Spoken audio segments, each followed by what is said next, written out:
Welcome, Dr. Jeff. You've been at the forefront of human performance and achievement for over 40 years. How have you found personal success?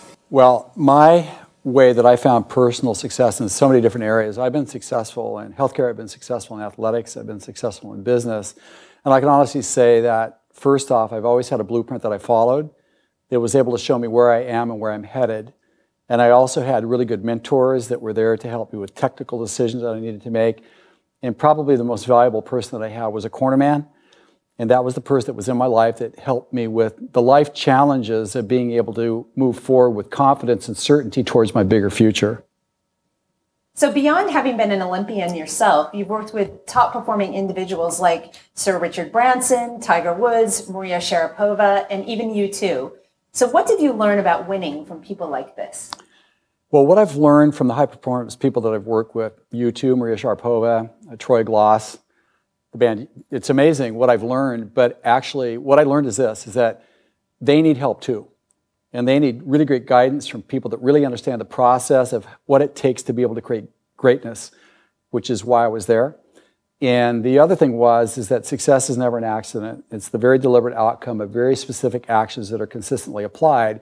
And there are three things that are absolutely mandatory. Number one, you need a blueprint. You got to know where you are in the process so you can make good choices to be able to move forward. Number three, you've got to have a champion's mindset. And we're not talking about positive affirmations. We're talking about the ability to be able to capitalize and identify life's best opportunities and also avoid life's worst nightmares. And finally, you need a cornerman. That person that can really guide you through the process that's slightly different than a coach, but sees the bigger picture that can tell you what you need to do in the more subtle moments that are the difference between extraordinary and good. So most people want to reach the top. Is there anything actually above the top? Well, the top actually is just a little bit of a myth. It's actually a false summit in a sense that it gives us a sense that we're playing with the big boys at the top, but actually there's two steps above the top, which are master and the champion. 2 levels above the top. So what is the formula for a champion blueprint? The formula for a champion blueprint is this, is that history tells us, and history doesn't lie, that there are 8 very specific steps that every prolific performer goes through to be able to develop the capacity to be able to peak perform any place, any time, under any given set of circumstances. And there are no exemptions from this. Everybody has to have these 8 steps. And the secret to that is that when you have those 8 steps that are in their proper capacity, then all of a sudden what happens is that they all come together and they create an output capacity greater than the sum of the parts that's often called the zone, and that's where the zone becomes your new normal. Well, the 8 steps, this is in the champion's blueprint that history has told us. Number 1, legacy. You have to have a legacy statement at the start of the process that keeps you in integrity. Step number 2 is vision. You got to have a vision to create the clarity to have a purpose to passionately get up to every day. Step number 3 is mindset. Mindset gives you the capacity to be able to commit to something and stick with it until it's complete. Step number 4 is the base. This is where you build your resource capacity and your material resources that you're going to need to safely and effectively get to the top, then on to master, then to become your champion. Step number 5 is called the climb. And the climb is like in Malcolm Gladwell's 10,000 hours that it takes to create the capacity to perform at a level consistent with your ambition.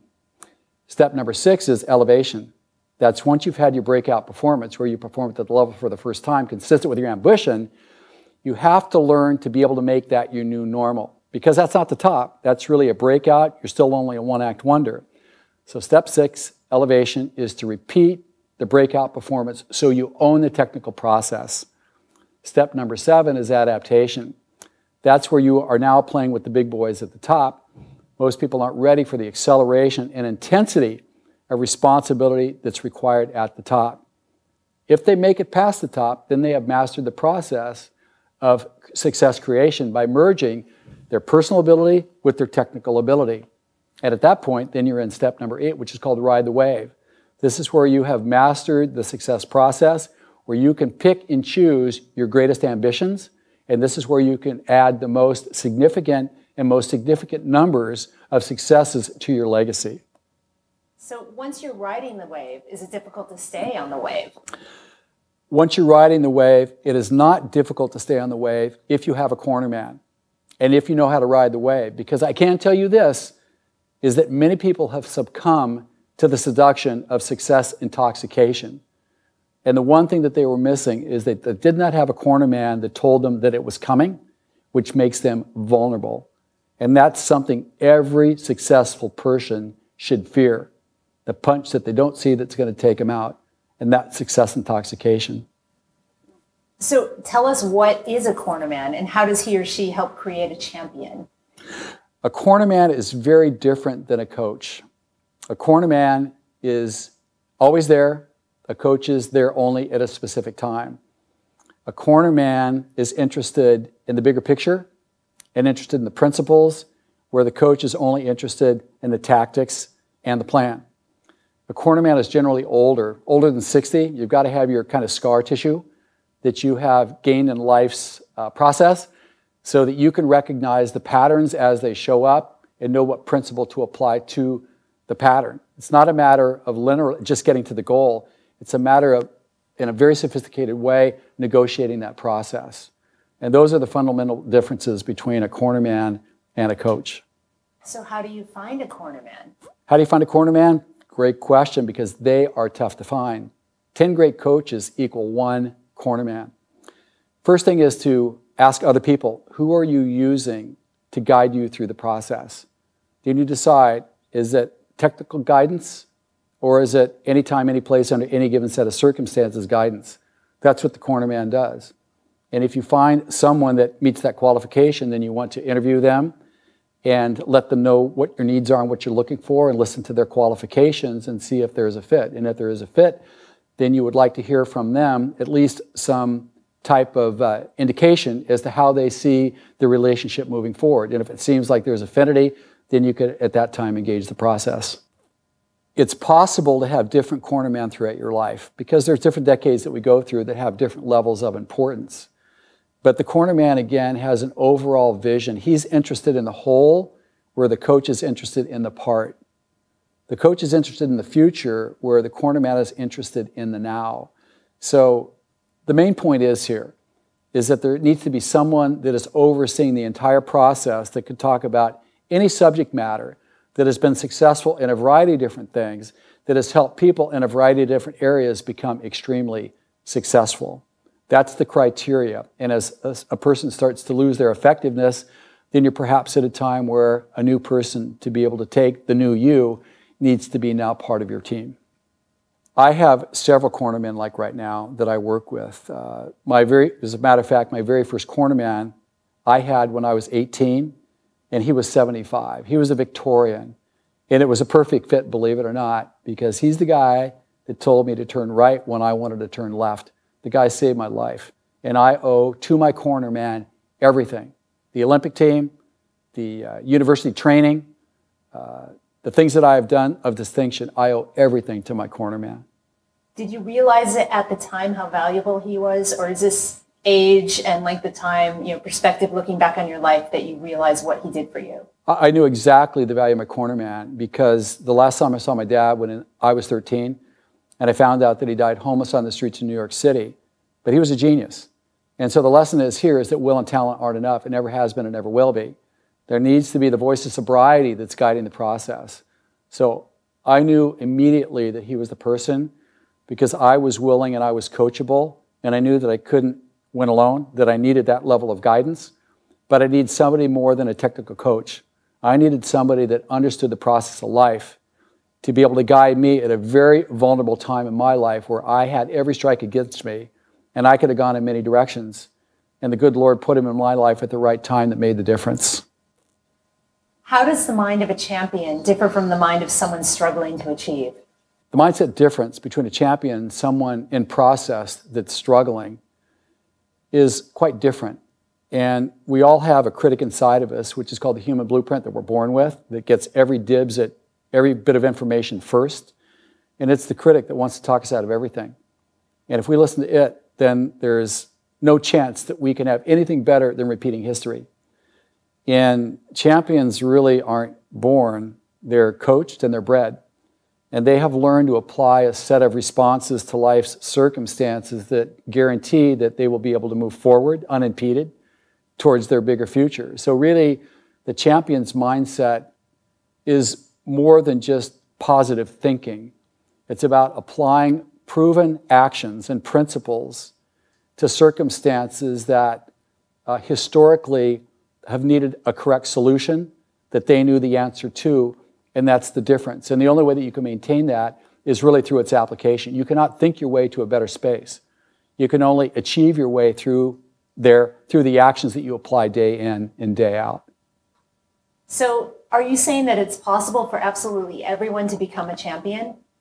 It is absolutely possible for everyone to become a champion. I mean, let's look at the reality of this. There's 7 billion people on this planet right now, and there's only one of you. And I don't know when the first footprint got put on this earth till now, but there's still only one of you in all of creation, as it is for all of us. So all of us do have the capacity to become a champion. It doesn't mean that we're in the environment that has encouraged us to become one. It doesn't mean that we have the belief that we can. But those are academic things that can be basically worked out. It's really simply a matter of matching our talents with the right ambition and having the right environment plus the blueprint. And that's the magic prescription for us to be able to craft and bring our genius so that our champion can emerge, and that can be our life platform. What are the top 3 habits of a champion? Well, the first of the top 3 habits of a champion, number one, you got to show up. And the second one is that you have to 100% be coachable. And the third thing is that if you're in trouble, you better call your corner man, because the corner man is the voice of reason and sanity when you're in trouble, and you don't need to step off the cliff. It's always better to be proactive. Hey, what? Jeff, sorry to interrupt, man. Dave, I just what are you walked doing? And I just What are heard you you doing, saying you got to have someone in your corner. You're in my corner, man. Always have been. And, What's happening? Someone kind of whacked me on the back really hard earlier. What? And I've got a vertebra, like one of the rib heads is out, and it's just killing me. I'm getting a headache from it, and I got to perform the rest of the conference. So well, it sounds like we got to do something about it. That's no problem. The podcast. All right, here, so let's do this. Let's have you sit down, legs straight, facing that direction. There you go. By the way, I didn't plan this. It was really cool that you were talking about having someone in your corner. I just texted you. Well, I've always been there in the past. You know that. I didn't respond when I texted you, but it's because we were filming. Is this where it is? A little higher and to the right. Dave, no wonder. I can't believe that you're actually walking with this. I'm limping. All right, so let's put your hand behind your head. All right, good. And I'm going to lean you back here a little bit. There you go.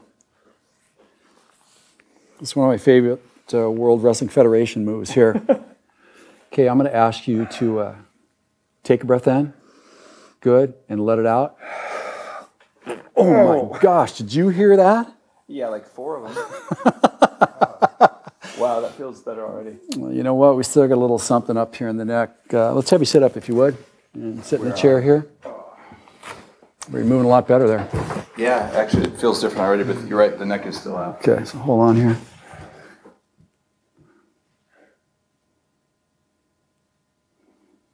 Actually feels like your neck is welded shut here.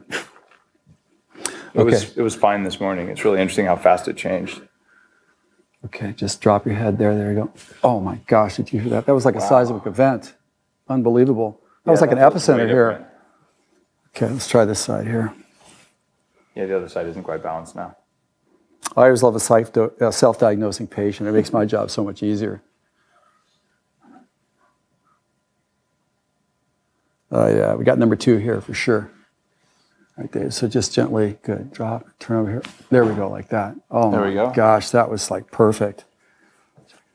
All right, brother, I think you're ready. Thank you. You know what to do, eh? I'm so glad you were at the conference, and I'm glad you're in my corner, man. All right, man. Always at your service. See you, brother. Now, there's, I don't know how far into this interview you are, because you've been doing this in the new format. What's our next question? The top 3...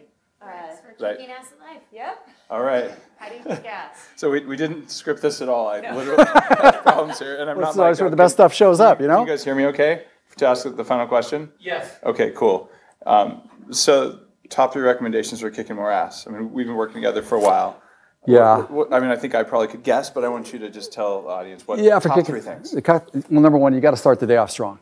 Okay. So, for me, we always start it with the bulletproof stuff. And this isn't, kissing your butt or giving you a pitch, but we're just saying what it really is. You got to start off with good nutrition. So fuel yourself right. Yeah, you got to make sure that you got staying power throughout the rest of the day. That's number 1. Number 2 is that you got to show up and you got to have a schedule. You know, don't try to make it up as you go. You got to be really precise about what you do. You got to show up and you got to get the job done. Don't feel like doing it. Just show up and get the job done. Number 3, you've got to debrief, and you got to make sure that you have good people around you that are bringing you new ideas and new technologies. Because if you can't stay abreast of the technologies, you're going to get left behind, and you may get left behind forever. That's an amazing list, and it's almost like you prepared that for the conference, did you?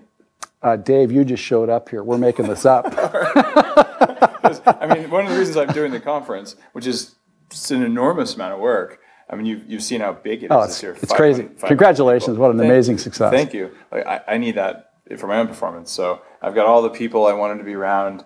You know, the energy is palpable. And so that's number 3 there. I'm doing that in as big a way as I know how because, well, it helps a lot of people, but it helps me too. Well, it's kind of cool. Well, you know, you're the leader of this. And I can honestly say, Dave, that you're a pioneer and a visionary. You know, we've done some work together behind the veil.